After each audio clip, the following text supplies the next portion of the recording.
y'all? It's your boy Simply Food by TY in episode 2 of Simply My Opinion. So today I'm here in Washington, D.C., and I'm about to see Legally Blonde at the Keegan Theater. So you guys sit back, enjoy this review, and just remember, don't get in your feelings. It's simply my opinion. Okay, you guys, so let's talk about Legally Blonde. So I told you guys that I like to judge the experience or review the experience from the moment you get out of your car to the second you walk in the building, get your concessions, sit down, enjoy the show, and get back in your car to go home. So this particular theater is located somewhere where there is not an actual parking lot. It is in DC. I definitely think the best thing to do would be to get on a metro to go to this particular location. It's in a beautiful part of Washington, DC. The theater itself is absolutely stunning to look at. Now this is the thing. When you walk in the building, you will be immediately greeted by someone at the front door. They will then get your number, and then what they'll do is they'll just write your actual seat number on your program. They don't actually have tickets. It's not an actual box office. And then you walk up, maybe a few steps, and then you're on the second level. They do have an elevator, which is lovely, because they have technically 3 floors. The floors that you walk in on, and then the second level where the concessions are, and then there's a third level. The way their theater is set up, or at least maybe for this particular location, I don't know if the seats are always the same, but it's kind of like a rake. So it can be kind of hard for people that, can't really take the steps. The theater is handicap accessible. I will say, although it is handicap accessible, the space between where a wheelchair would be in the audience and the stage is very, very tiny. There's not that much space in between. So that could be a bit daunting for some people. I don't know. So now that we've gotten inside, the concessions, I got a glass of wine that was only $7. So the concessions are not that bad. It's really pretty on the inside. There's nothing worse than going to a place, you spend a lot of money.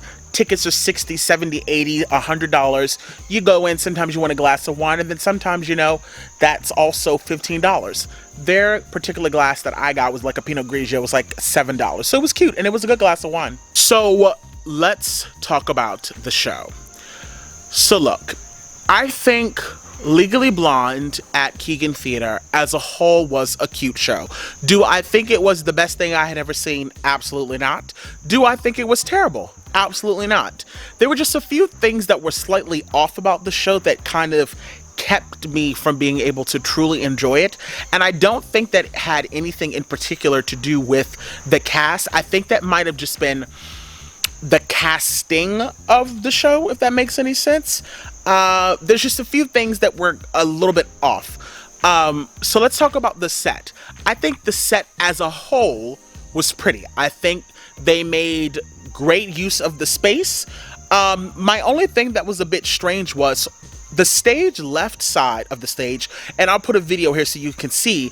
The stage left side of the stage had a beautiful brick wall that I think was actually a part of the building structure, and they added to that as a part of the set. The stage left side looked complete, and then on the right side, it just looked incomplete.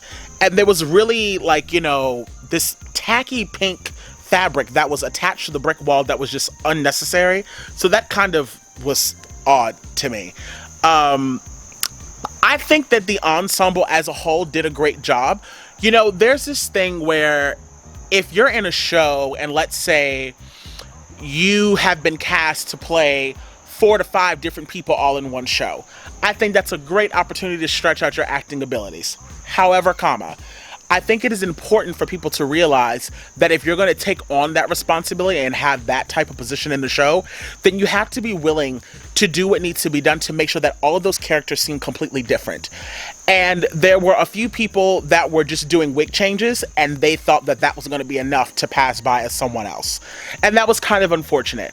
There was a few people in the show that I thought did an amazing job. One, Amanda Kaplan. She played multiple people in the show, and every single time she came on stage as someone else, I never once thought, oh, that's the same girl from earlier. Like, if you didn't know her, now I know her, so it's a little bit different. But if you didn't know who Amanda Kaplan was, you wouldn't have necessarily been like, oh, well, that's just the same girl, like, changing wigs. Like, she did such a great job of playing different people. Now, there is one other person that I have got to give a huge shout out to. So let me get my let me get the program so that you guys can, so I can get this girl a shout out. I have got to figure out what this girl's name is, because when I tell you, I was obsessed with this girl. I was like, who the hell is this chick, and why is she like so brilliant? When I tell y'all, they made this girl, here she is. This girl had to play, it seemed like 5 different people, and I know it was definitely her playing all of them. But when I tell you, her acting was so on par that I could not tell that it was her. I thought she was the funniest part of the entire show. Her name was MK. Girl, what is this last name? Now, I'm not about to sit here and be disrespected and mess. Sagustum. Honey, I don't know. But this is her. Where is she? Right there. Let me get my face out of frame. Right there, the girl that's in the middle, right here.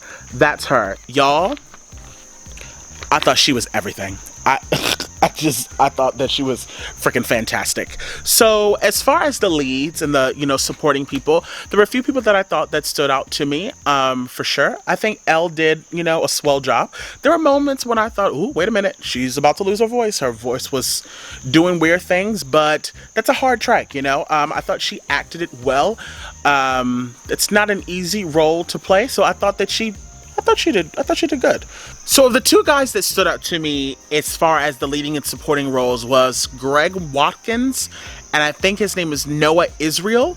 So I think Greg, as the professor, has a very rich and powerful and strong voice, and he's really strong. He's very grounded in his work on stage. So I thought that he was swell.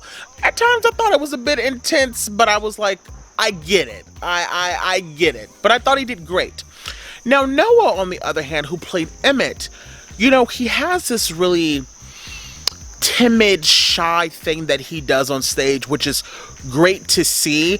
And I thought that he played into that aspect of the role beautifully. The only thing that I do wish that I had seen, I wish I had seen a bit of growth in his...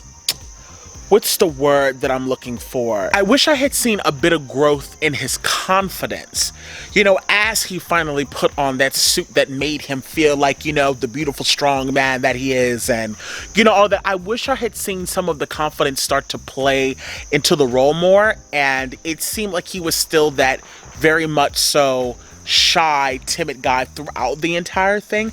There were glimpses where it looked like he wanted to show it, but it never was fully conveyed. So I thought that was a bit of a shame, but overall I think that his work was great. Amanda Kaplan, without a doubt to me, did the best of the females in the show and actually had the best number in the show. Whipped into Shape was everything. It was the tea. Do you hear me? She was living her entire life, and I thought it was absolutely fantastic. So she was definitely the female standout of the show. Now, look, this is simply my opinion. You can definitely tell that there were people that were put in that show because they were dancers, not singers. There were people in the show that were because they were singers, not dancers. And there were definitely people put in the show because they had looks, and they were definitely not actors. Now look, this is simply my opinion. I'm just simply saying that there were a few casting choices that I think were a bit odd. One of the things that kind of really stood out to me, and again, this has something that has nothing to do with the cast. This is the powers that be that creates the show. The fact that all of the male ensemble in the show were all black men just seemed so odd to me, because you're at a university, and just because you're putting black people in a show, that does not mean that the show now all of a sudden is diverse. Does that make sense? Take it out of context. If we are in a school setting, especially a school like Harvard, where there's people from all over the world that attend, why are the only men in the school black men? I don't know. It just seemed so strange to me. There was one moment in the show where there was literally 5 black people lined up against a brick wall, and I thought to myself, what the hell hell am I watching? It just seemed so strange and out of place. The image of the show just seemed weird because of the casting choices. But, whatever, honey. That's simply my opinion. I think the ensemble as a whole did great. I thought everyone's diction was on par. I think the band slayed. I think the sound was fantastic. Overall, I would give it a 1 out of 5. I'd give it about a 4. About a 4.2. I don't think it was the best thing I had ever seen, and I definitely don't think it was bad. I just think there were aspects of the show that just seemed a bit strange to me. You know what I mean?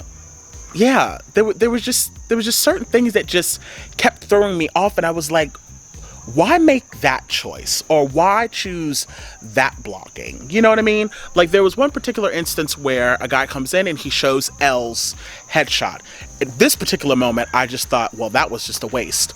So you pick up the headshot and they show it to the person on the stage. Well, it's such a bit, but the problem is that it was only lifted about waist high, and the person's body wasn't turned out at all. So anyone who was sitting on the left side of the theater did not see it at all.